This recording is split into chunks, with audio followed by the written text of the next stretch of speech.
Plano de leitura bíblica, dia 27 de novembro, segundo Macabeus, capítulos de 11 a 14 e Salmo 120. Salmo 120. Deus guarda do seu povo. Cântico das peregrinações. Para os montes, levanto os olhos. De onde me virá o socorro? O meu socorro virá do Senhor, Criador do céu e da terra. Ele não permitirá que teus pés resvalem.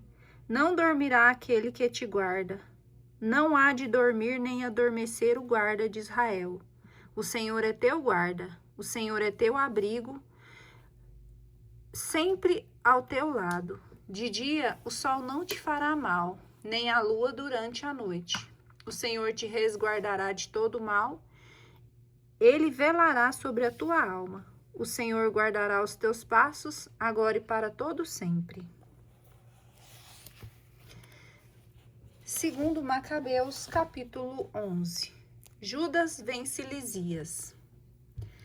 Decorrido algum tempo, Lisias, tutor e parente do rei, regente do reino, sentindo muito pesar pelo que tinha acontecido, reuniu aproximadamente 80.000 homens e toda a sua cavalaria e se pôs a caminho contra os judeus. Estava resolvido a transformar Jerusalém numa cidade grega, submeter o templo a um imposto semelhante ao dos templos pagãos e oferecer em leilão a cada ano a dignidade de sumo sacerdote.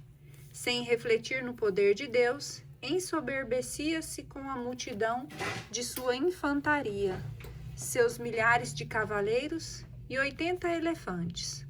Penetrando, pois, na Judéia, aproximou-se de Bet-sur, que é uma praça forte, a cerca de 5 esquenos da vizinhança de Jerusalém, e sitiou-a. Logo, porém, que Macabeu e os que estavam com ele souberam que Lisias sitiava suas fortalezas, rogaram ao Senhor juntamente com o povo, entre gemidos e lágrimas, para que ele se dignasse enviar um bom anjo para salvar Israel.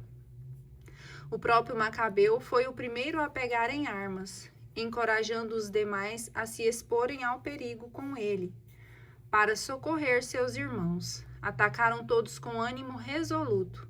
Ainda não se havia afastado de Jerusalém, quando apareceu diante deles um cavaleiro vestido de branco, empunhando armas de ouro. Então, bendisseram todos juntos ao Senhor, e, repletos de coragem, sentiram-se prontos a transpassar não só os homens, mas os mais ferozes animais e até as muralhas de ferro. Marcharam, pois, em ordem de batalha, com esse auxiliar enviado do céu pelo Senhor misericordioso. Como leões, atiraram-se sobre os inimigos, trucidaram 11.000 infantes e 600 cavaleiros, e forçaram os demais a fugir. A maior parte destes feridos sem armas pôs-se a salvo. O próprio Lisias salvou-se fugindo vergonhosamente. Mas Lisias era inteligente, refletiu, pois, na derrota e concluiu que os hebreus eram invencíveis, porque Deus, o Deus Todo-Poderoso, combatia com eles. Enviou-lhes uma proposta em condições justas, prometendo-lhes persuadir o rei a tornar-se amigo deles. Macabeu aceitou todas as propostas de Lisias, vendo nisso apenas utilidade, porque tudo o que ele mesmo pedira por carta a Lisias, em favor dos judeus, o rei concedera.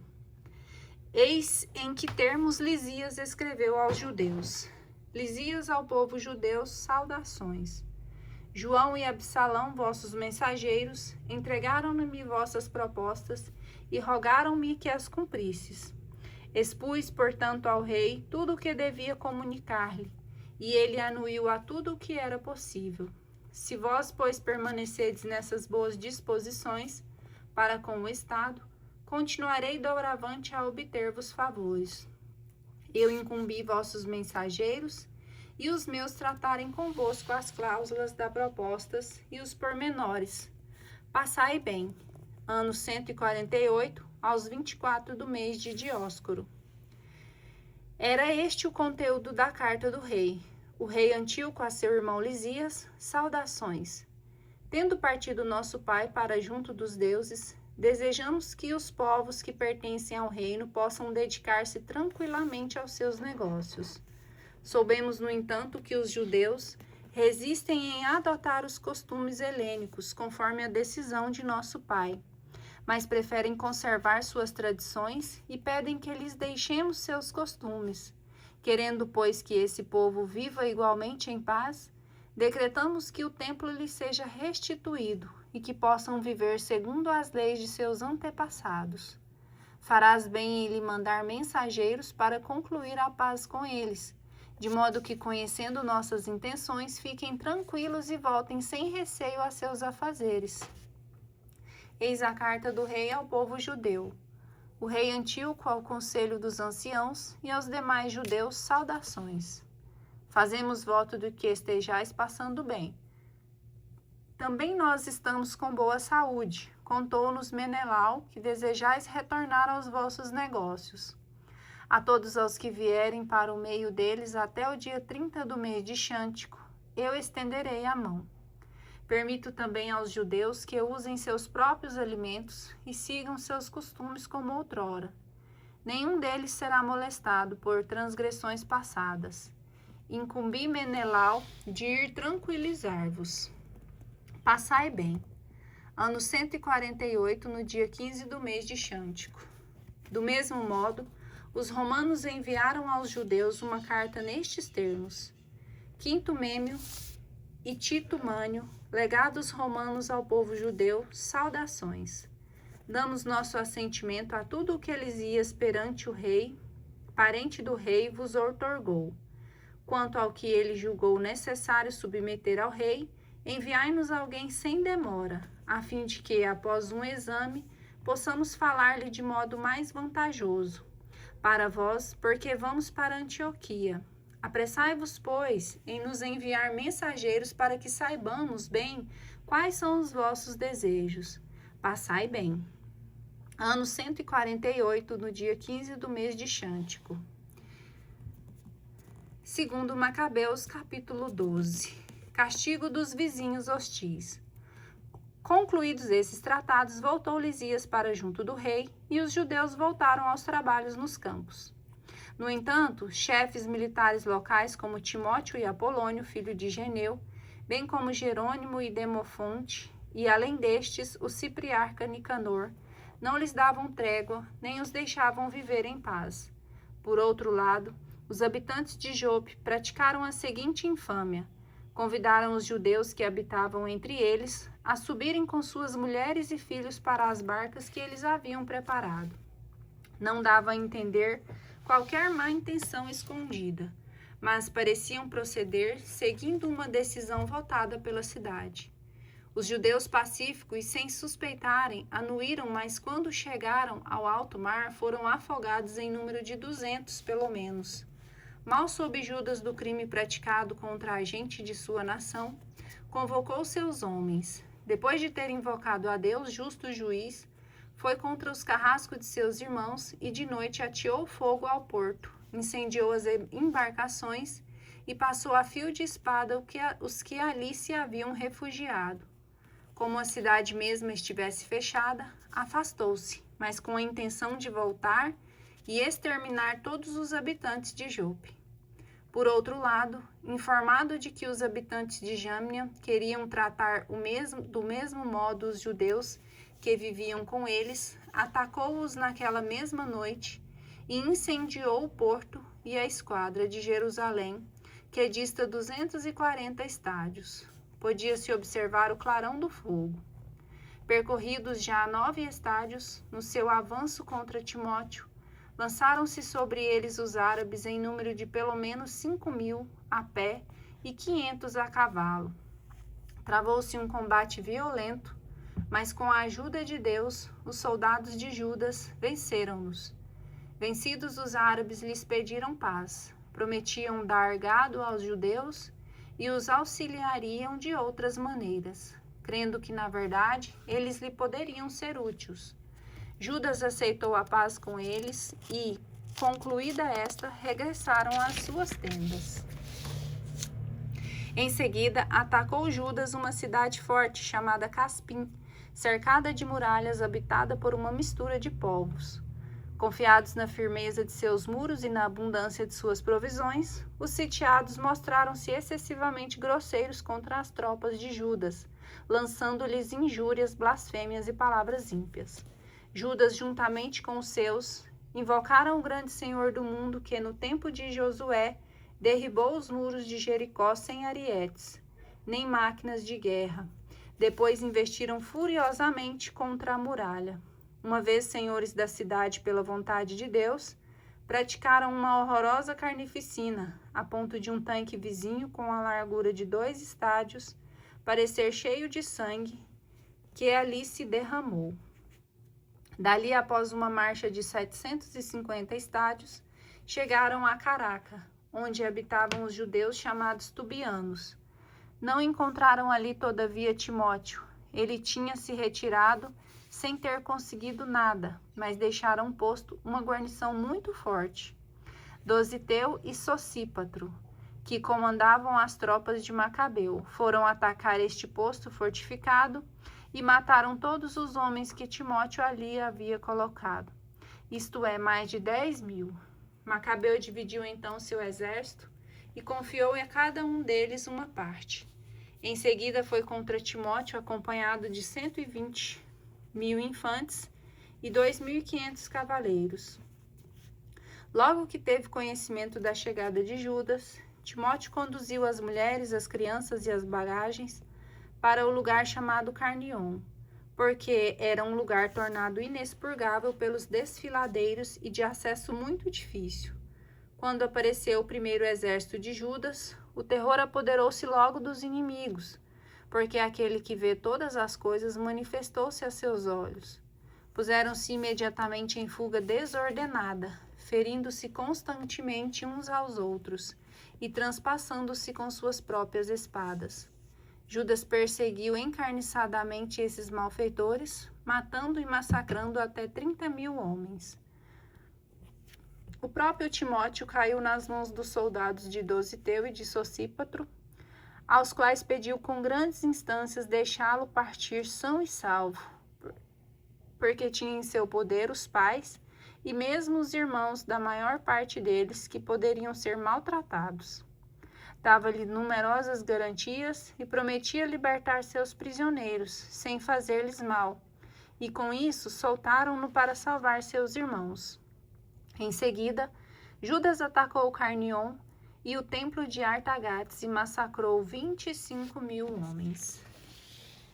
Depois dessa perseguição e matança, conduziu suas tropas diante de Efron, cidade fortificada onde havia Lisias e gente de todas as nações. Jovens robustos colocados frente à muralha defendiam-na valentemente, enquanto dentro havia grande provisão de máquinas de guerra e projéteis. Os judeus invocaram o soberano, que tem o poder de aniquilar as forças dos inimigos. Tornaram-se senhores da cidade e mataram ali 25.000 homens. Dali partiram eles para alcançar a cidade de Citópolis, a 600 estádios de Jerusalém.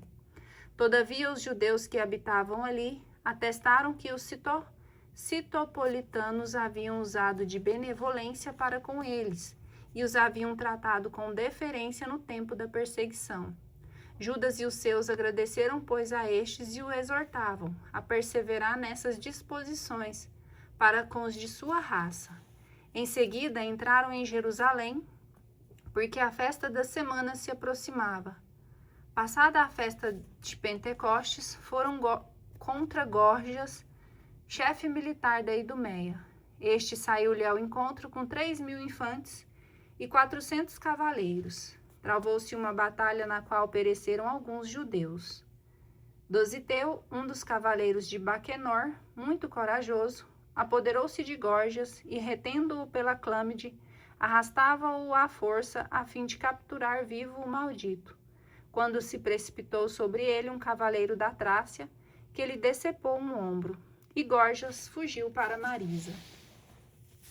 No entanto, as tropas de Esdrim, que combatiam há muito tempo, achavam-se fatigadas. Então Judas suplicou ao Senhor que se mostrasse seu aliado e os guiasse no combate. e começando a entoar cantos na língua pátria e lançando o grito de guerra, atirou-se subitamente sobre os soldados de Górgias e obrigou-os à retirada.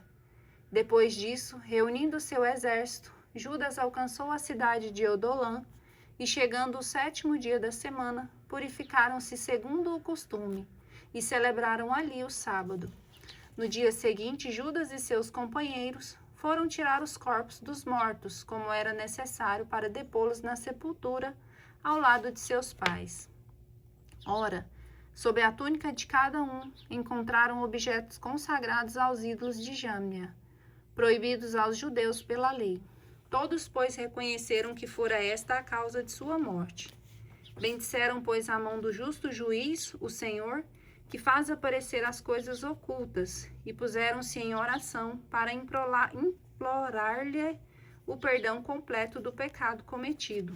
O nobre Judas falou à multidão, exortando-a a viver qualquer transgressão, ao ver diante dos olhos o mal que havia sucedido aos que foram mortos por causa do pecado. Em seguida, organizou uma coleta, enviando a Jerusalém cerca de 10.000 dracmas, para que se oferecesse um sacrifício pelos pecados. Belo e santo modo de agir, decorrente de sua crença na ressurreição. Pois, se não se julgasse que os mortos ressuscitariam, teria sido em vão e supérfluo rezar por eles. Mas se ele acreditava que uma belíssima recompensa aguarda os que morrem piedosamente, era esse um bom e religioso pensamento. Eis porque ele pediu um sacrifício expiatório para que os mortos fossem livres de suas faltas. Paz com Antíoco. Segundo Macabeus, capítulo 13. No ano 149, os partidários de Judas souberam que Antíoco Eupator vinha contra a Judéia com um considerável exército. Lisias, seu tutor e ministro, acompanhavam-o. Eles comandavam as tropas gregas, elevando-se a 110.000 infantes, 5.300 cavaleiros, 22 elefantes e 300 carros armados de foices. Menelau havia se unido a eles e intervia perfidamente junto ao rei, não a favor de sua pátria, mas tendo em mira a confirmação de sua dignidade. Todavia, o rei dos reis excitou contra esse celerado a cólera de Antíoco, e tendo Lisias acusado de ser a causa de todos esses males, mandou o rei conduzi-lo a Bereia, para que fosse morto segundo o costume do país. Ora, havia ali uma torre de 50 côvados, cheia de cinza e munida de um instrumento giratório que, de todos os lados, precipitava essa cinza. Era lá que qualquer culpado de roubo, sacrílego ou algum outro crime particularmente grave era lançado à morte pela multidão. Foi nesse suplício que morreu Menelau, o prevaricador, que não recebeu assim sepultura alguma. E isso foi justo, porque ele havia pecado bastante contra o altar que sustenta o fogo puro e a cinza, e foi na cinza que ele encontrou a morte. Nesse meio tempo, o rei avançava imaginando os mais bárbaros planos, decidido a empregar contra os judeus os piores castigos imaginados por seu pai. Sabendo disso, Judas mandou que o povo invocasse o Senhor noite e dia, para que nessa circunstância, mais do que nunca, ele viesse em socorro daqueles que estavam ameaçados de perder a lei, a pátria e o templo. Que ele não permitisse que o povo, apenas um pouco aliviado, recaísse sob os golpes das nações perversas. Rezaram todos juntos e invocaram o Senhor misericordioso, entre lágrimas, jejuns e prostrados 3 dias consecutivos. Judas exortou-os e disse-lhes que estivessem preparados. Entrevistou-se ele com os anciãos e decidiu não esperar que o exército do rei penetrasse na Judéia e se assenhorasse da cidade, mas sair logo e travar uma batalha decisiva com o auxílio de Deus. Entregou, pois, a sorte das armas ao Criador do mundo e encorajou seus companheiros a combater valentemente até a morte, em defesa das leis do templo, da cidade, da pátria e da nação. Em seguida, levou seu exército até Modim. Depois de ter entregue a seus homens a senha, vitória de Deus, tomou consigo os mais corajosos entre os jovens e partiu de noite, a fim de atacar o acampamento que abrigava o rei. Matou cerca de 2.000 homens, massacraram o principal elefante e seu condutor, por fim espalharam pelo campo o terror e a confusão e retiraram-se vitoriosos. Despontava o dia quando cessou este ataque, graças à proteção de Deus. Provando a audácia dos judeus, o rei tentou apoderar-se das fortificações por meio de estratagemas. Partiu a fim de colocar cerco diante de Bet-sur, praça forte dos judeus, mas foi rechaçado, sofrendo revés e vencido.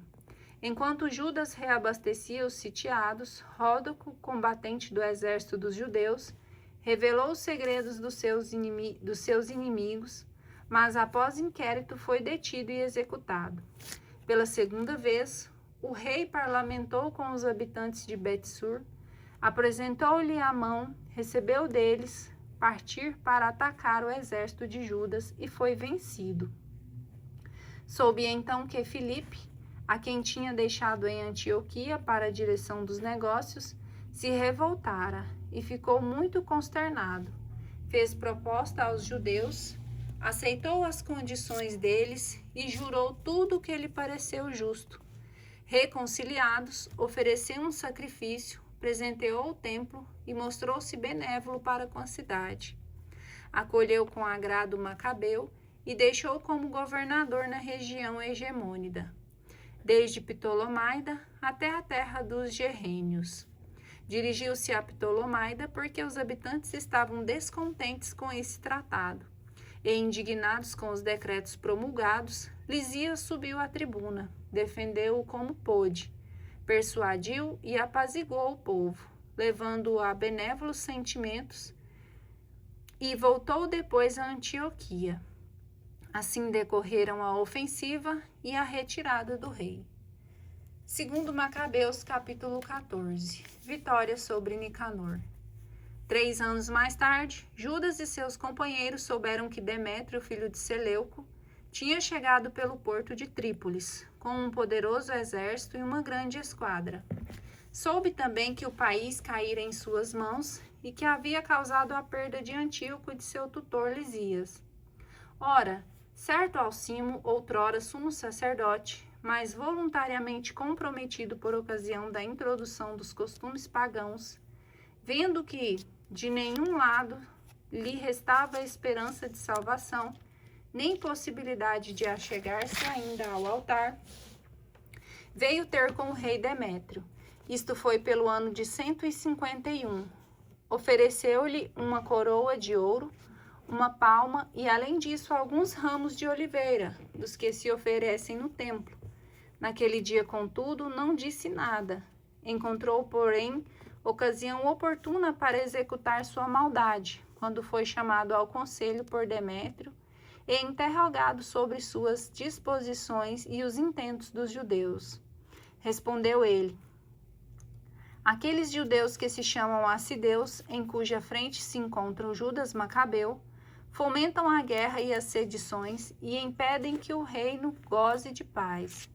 Eis porque, despojado de minha dignidade hereditária, quero dizer, do sumo sacerdócio, vim aqui primeiramente porque tenho realmente cuidado dos interesses do rei, depois, em consideração aos meus compatriotas, porque a irreflexão dos que citei mergulha toda a nossa raça num grande mal. Reconhecido isso, ó rei, pela benevolência que testemunhas a todos, toma as medidas necessárias para a salvação de nosso país e de nossa raça ameaçada, porque enquanto Judas estiver vivo, é impossível que haja paz.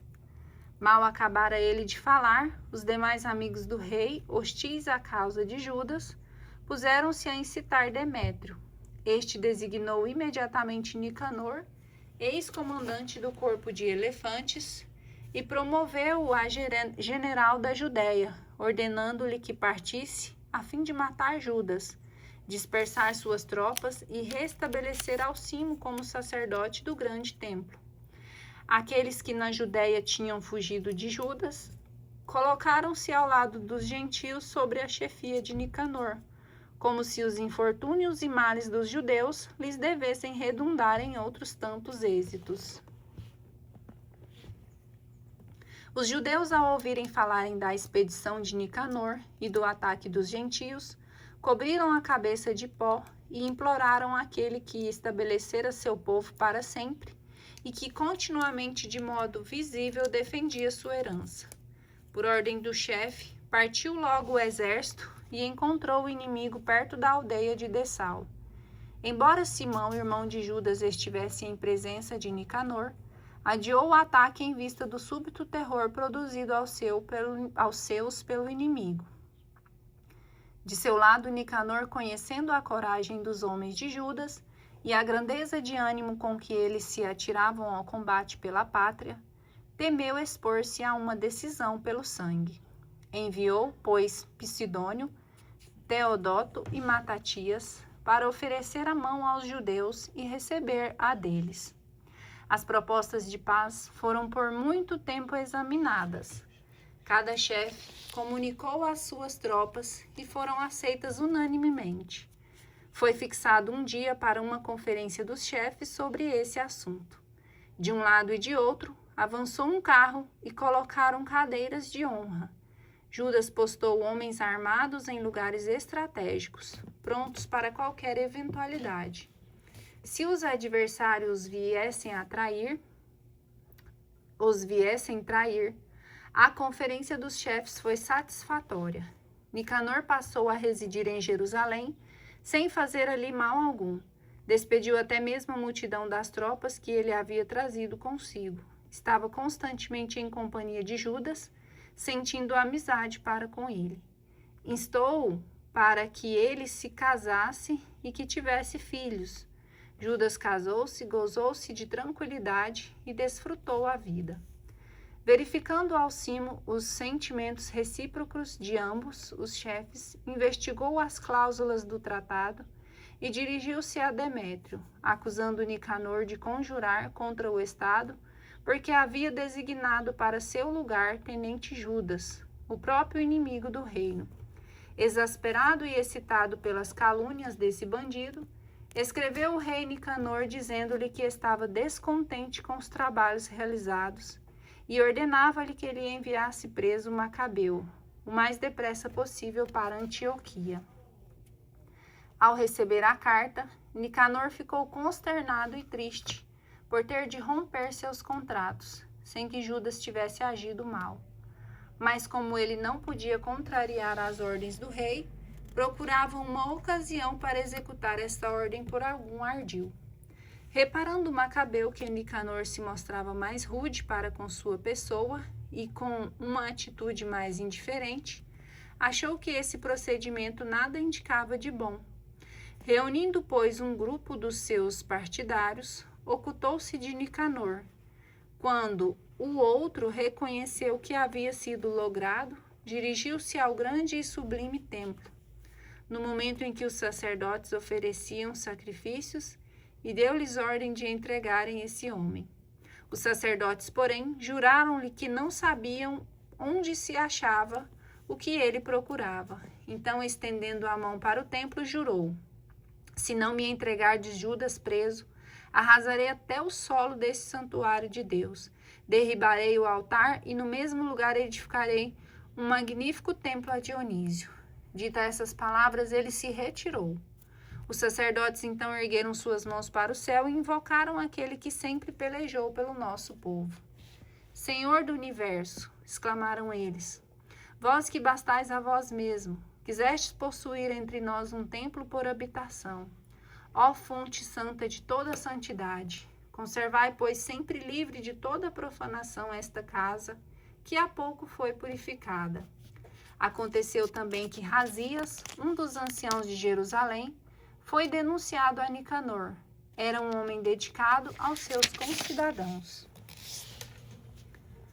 de grande reputação e cognominado pai dos judeus, por causa de sua benevolência.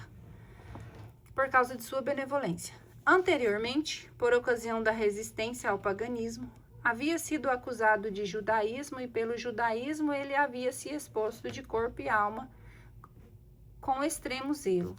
Nicanor, que pretendia dar uma prova de sua hostilidade para com os judeus, enviou mais de 500 homens para apoderar-se dele, supondo que, prendendo-o, causaria aos judeus um golpe penoso.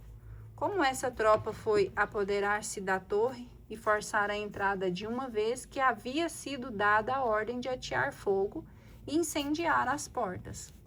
Razias, quando ia ser preso, transpassou-se com a própria espada, preferindo morrer honradamente antes que cair nas mãos dos ímpios e padecer ultrajes indignos de seu nobre nascimento. Na precipitação, porém, dirigiu mal o golpe e, enquanto os soldados forçavam o lado de fora contra as portas, ele correu animosamente para cima do muro e com coragem atirou-se sobre a multidão. As pessoas afastaram-se com rapidez e Razias tombou no espaço deixado vazio.